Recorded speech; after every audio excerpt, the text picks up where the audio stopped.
Hi, it's Rhiannon Faith, and I'm a little overdue, but I wanted to tell you a story. So, kind of a compilation of stories, I guess, more accurately.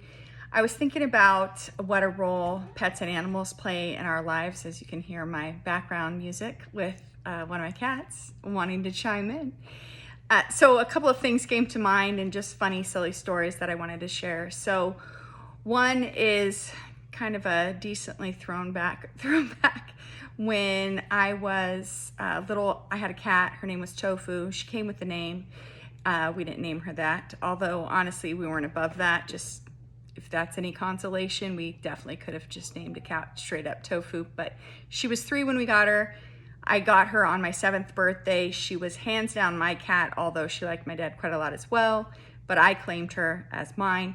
And she was a Seal Point Siamese, absolutely gorgeous cat. It was really a kind of sad situation. As I recall, my dad had worked for the folks that owned her, and they ended up having grandkids, and I guess she didn't really like the grandkids or some version of that. So here she had this opulent setup with toy bins in the house for all of her stuff, and then suddenly she's ushered out and these kids are on the scene. So really awful, but she was like my best friend and so fantastic. Well, when I was, I guess, somewhere between 9 and 11-ish, maybe 12, we had a rule in my house. Actually, the entire time I was growing up, we never had shoes on in the house, and our house was museum-esque, like immaculate at all times. I mean, there might have been some occasions where there was a mess in some way, but honestly, not for long. My dad was kind of neurotic about the cleanliness of our house. So you had to take your shoes off when you came home. And there was this one occasion where we were out for a while and we were getting home, and both my sister and I needed to use the restroom at the same time. Like, we're literally gonna pee our pants. So kind of rough that you're at the door and you like really gotta go to the bathroom, but you can't just dart in because you gotta take your shoes off and your socks off and wipe your feet and then go into the house. So I start sprinting for the bathroom, and I'm ahead because I'm older, and I did this faster than my sister did, who was 3 years, 3 months younger.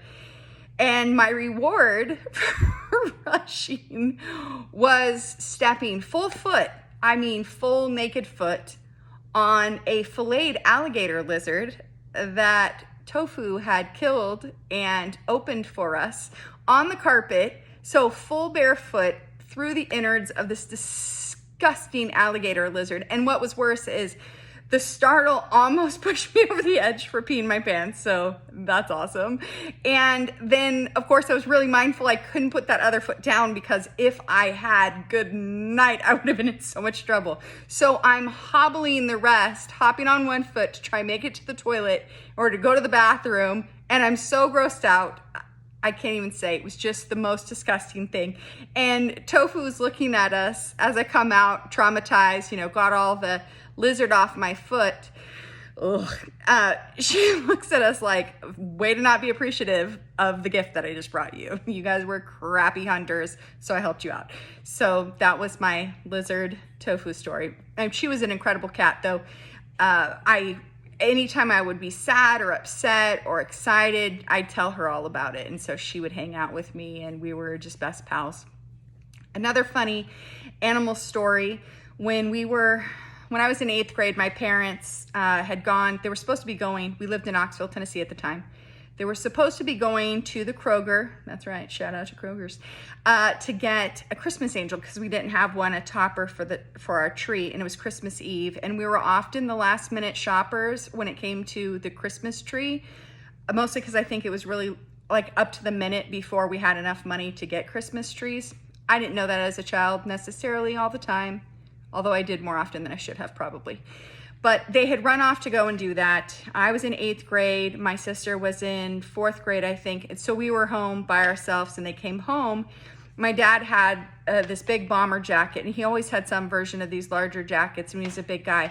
But stuffed inside of his jacket, he said, okay, guess what it is? Guess what it is? And so, of course, we were thinking, it's the Christmas angel, obviously. And he pulls out this little scrawny runt of a dog that is seriously way too early to be away from its mom. I guess they had encountered this sweet Appalachian family at the Kroger with this box full of puppies. Mama had died during puppy birth. and they had been trying to bottle feed the puppies, but they had already lost a couple, as I recall. This was the story that was told to us because, of course, Kristen and I weren't there. But they were just way in over their head, struggling to feed themselves and their family, let alone all of these puppies. So we took the one home. That ended up being, that little dog was named, our first dog is a family, Austin Beauregard Chadwick, very official, very extra, ABC were his initials. And we had him for 17 years. And it was really awful when we lost him, but he was so small. And so he couldn't even stay awake, like walking across the room, because he was just like pipsqueak. So I found him a couple of times sleeping inside my dad's shoe, which could have really been dangerous, actually. And reminds me of another story, so I'll put a pin in that one. But he would walk kind of across the floor, fall asleep, just like lay down and fall asleep. He was the cutest, most adorable little monster of all time. And he wasn't fully potty trained in the early seasons, obviously. And so there was one occasion he came in and peed on all of my certificates that I had earned at school. So I had gotten top marks in all of these different areas and had certificate for every class, at least one. And I had them all out on the floor because I was rearranging them on my wall. And this idiot dog peed on them. And I was so upset that I just tore them up, because that's the kind of level of irrationality you apply when you are 12, 13. And something silly happens that you can't emotionally manage. So thankfully it wasn't something more important, but I was so annoyed because he got all of them. I mean, just like literally all of them. But as I said, he was a real baby when we got him, so much so that my mom had to sleep with her hand on him in a little box with a blanket at night, because he couldn't stay asleep otherwise. He'd just sit there and cry. Like, she had such patience to do that, because I'm pretty sure I would not. That's just me. I love my animals, but I don't know that I would sleep with my arm down every night for weeks, I'm sure, while we waited for him to mature a bit and get going. And Austin really was more my sister Kristen's dog. Although he was the family dog again, he was the first dog we had as a family, and he was such a sweetheart. Just a total mutt of a dog. I don't know discernibly what breed he might have been, other than some version of a maybe lab, shepherd, concoction. I don't know. He was a Heinz 57 mix, but he was a good boy. And as I said, we got 17 amazing years with him. And even in the end, when he did end up needing to be put down because he was so old and just, yikes, Lizzie's so extra. So diminished quality of life at that point. And my mom, I was living out a different state than my parents. And so my mom took him to put him down. And as she's crying, he licked her tears. And I just thought, gosh, isn't that just how animals are? How they just love us, even to the moment to tell her that it's okay, that he's tired, and he's okay to go. It was just, I can't even imagine how hard that was for her, because he was older than my brother at the time. He had been my brother longer than my actual brother, who was much younger when Austin passed. But that's Austin's story. But reminded me of a different story when I was little. I think it was 2 or 3. I remember we were living in Army housing, so I guess it was around 3, before Kristen was born, I suspect. And I had found this little mouse. Well, the mouse found me, whatever. But we were pals, and I've been hanging out with him. And he was my little friend. And I had kind of as I recall, it was like a box for a nightstand, because my dad was in the Army. We were poor. That's how it was. We lived in military housing. And so he would stay there, and I would visit with him, and I'd give him little crumbs, whatever, something along those lines. So my dad comes home one day, and he sees the mouse, freaks out, screams that, like, this is insane, she's gonna get the plague or something like that. And he killed my mouse friend with his gigantic size 15, I think they were 14s at the time, but military combat boots. And I was devastated. Even if that poor mouse had not been stepped on by a person, those boots alone weighed enough that they would have killed him. And so the devastating blow that it was to lose him, and I I was so mad at my dad. I remember telling him, "You killed my only friend." I was a dramatic kid. I guess I didn't grow out of that, but that was my little mouse friend. My first real friend was my mouse friend. My dad killed him.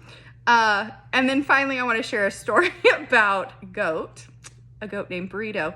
So my cousins, Anna and Fred, were in 4-H, and my cousin Alexandria was too, but she was way younger, so I wasn't there for her 4-H days necessarily.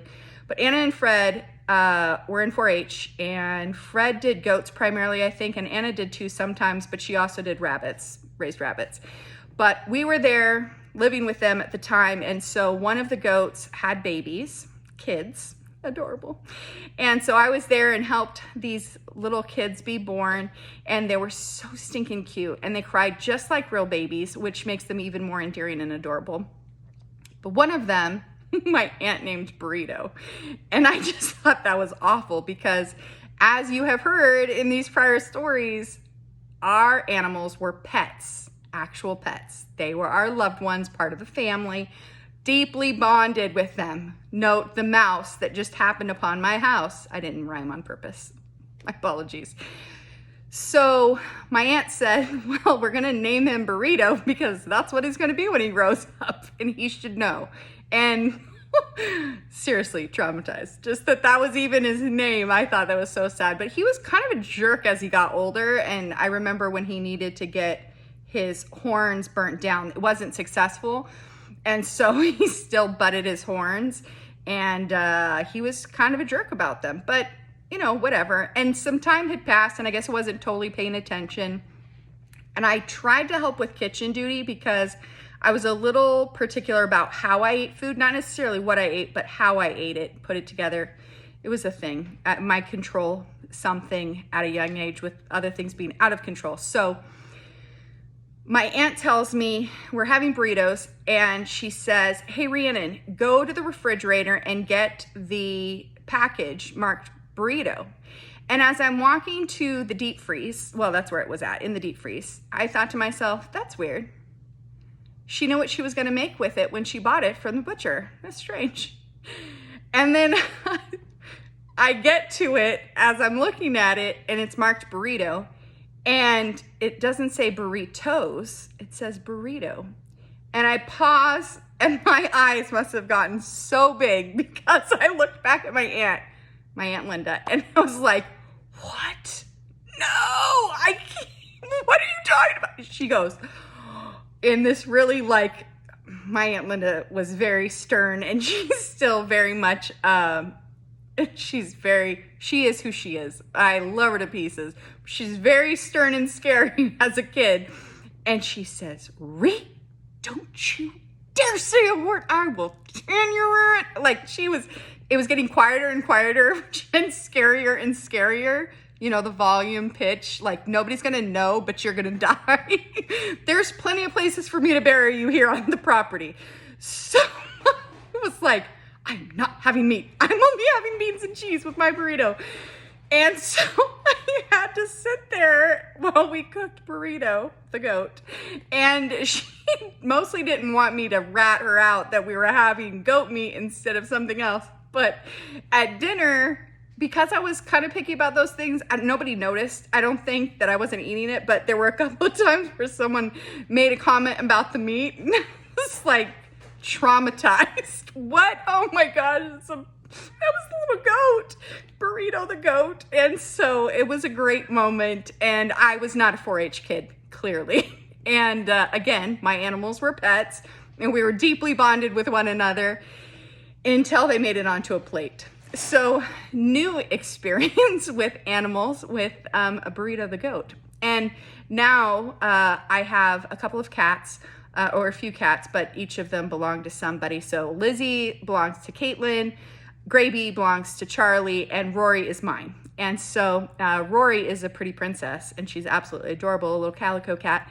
And I'm sure I'll talk about her again at some point. But my oldest daughter has been jealous of the cat. Actually, all my kids have communicated jealousy about the cat. You like her better than us. She's your favorite. I mean, yeah, do I have framed pictures of her in the house? Sure. What does that mean?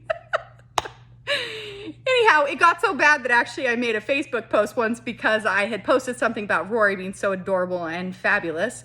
And I've taught her tricks. She can speak and sit for treats, I promise.